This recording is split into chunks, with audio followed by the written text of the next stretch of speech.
Hi hello friends, আমি একটা কাজে এসে এবার যাচ্ছি এখান দিয়ে মানিকতলার দিকে একজনের সঙ্গে সাক্ষাৎ করব। তার জন্য হেঁটে হেঁটে যাচ্ছি, তাই একটু ভিডিওটা করে নিলাম। বন্ধুরা, তোমরা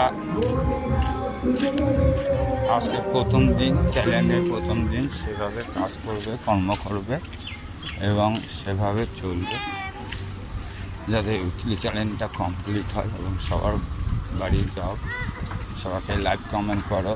এইভাবে আজকের দিনটা এভাবে কাটা এবং সবার লাইফে যে বন্ধু নাও, তবে বন্ধুর রাস্তাটা ক্লিয়ার হবে। এবং কমেন্ট করো, রিপ্লাই কমেন্ট দিয়েছে, তারপরে তোমার রিলস দিয়েছে, ওইগুলো ছাড়ো, দেখো।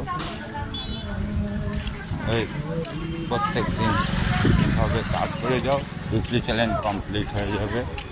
আর কিছু বললাম না, ইউটিউবের উপরে ছেড়ে দিলাম, তোমরা এবার সেভাবে কাজ করো।